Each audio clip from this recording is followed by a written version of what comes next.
17 minutes before 5 o'clock. And if you're attending a Chinese banquet for a wedding or a special birthday, you are likely to have a feast. And one of the highlights on the menu is usually shark fin soup. But Claudia Li wants people to stop eating the dish, and she started a project called the Shark Truth Campaign. And she's the founder and co-chair. And Claudia joins us now in studio. Good afternoon, Claudia. Hi, Stephen. Exactly what is shark fin soup? How much of a shark fin does it really contain?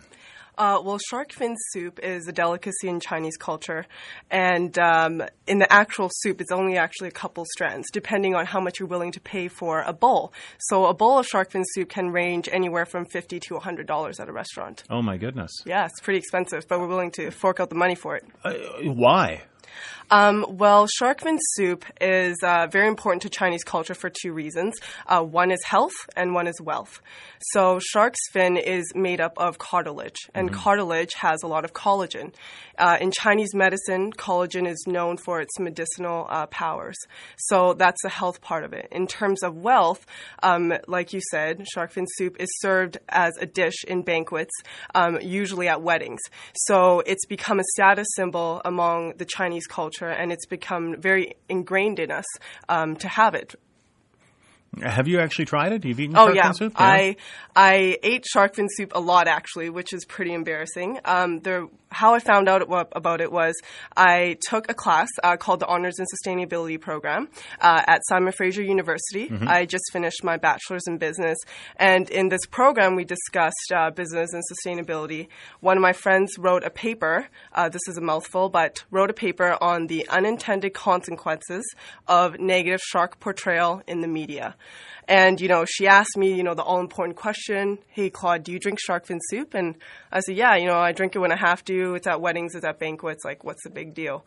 And I should have thought about that before I asked her, because she gave me the 20-minute lecture that I feel now has changed my life and perspective on food. Sharks are a very integral part of our ecosystem and thus our world. The ocean is made up of the world is made up of two-thirds of ocean, and the ocean provides 70% of our clean oxygen in this world for humans, 70%. So sharks are a top predator, and as a top predator, they control the complex processes that occur in the ocean, one of which is clean oxygen. So if we wipe off sharks off this planet, we're basically doing harm to ourselves. Sharks' population has decreased about 90%, with over one-third of what's remaining being pushed to extinction. So this is something that we need to change immediately. How devastating is the demand for shark fin soup then on the shark population?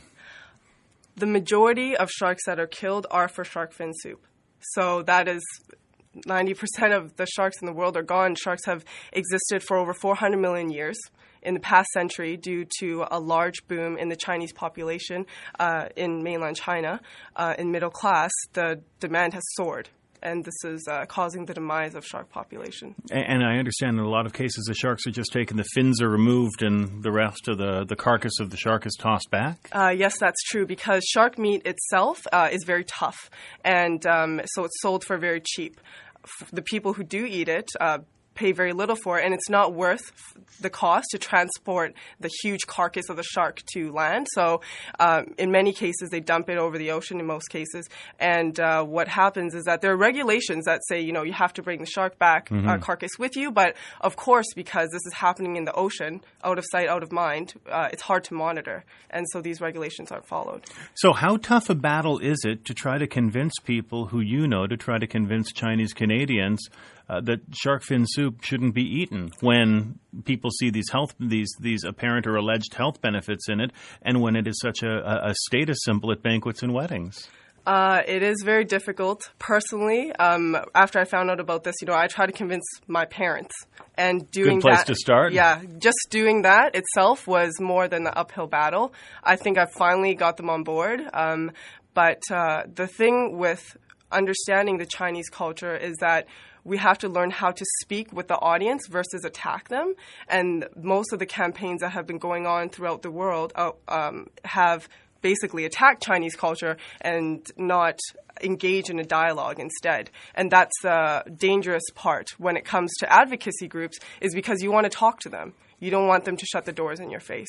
So that's from personal experience. Yeah, it's been very difficult, but I finally convinced my family. So when I do get married at my wedding, there's no way in hell there will be shark fin soup on the table. And your family's one thing. What about convincing the population more widely? This is why we've set up the Shark Truth. Right now, we are just gathering members, and we're trying to figure out what's the best way to approach this cultural implication around shark fin soup. And any ideas so far? I think of the foie gras people and the anti-foie gras people and the way they've actually set up outside restaurants that serve foie gras with a video monitor showing.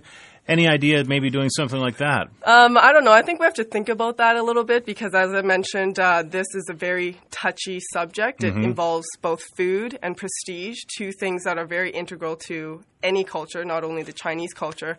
So we have to be careful where we step and make sure we don't crack through the ice. Is it tough for you, though? I mean, here you are. It's part of your tradition. You've eaten it at banquets and all of that, and now you're kind of turning around and saying, everybody stop doing this. It is tough for me because I still have to go to these weddings. And, I personally, I won't eat shark fin soup. There's a wedding coming up this Saturday. I'm going to go with my father as his companion. But, he can do whatever he wants. Of course, if he eats it, I'll be mad at him. But I personally won't eat it. But the thing is that what's more effective? Not going to the wedding and letting people who eat it know about it, or going there and telling them why it's important not to eat it? You must be a popular guest. Yeah, we'll see about that. We'll find out this Saturday. I'll let you guys know what happens. Please do. Claudia, it's such a pleasure to talk to you. Thank you. Thank you very much. Claudia Li is the founder and co-chair of the Shark Truth campaign. She's working to decrease the public demand for shark fin soup, and she's happy to go to your wedding, by the way.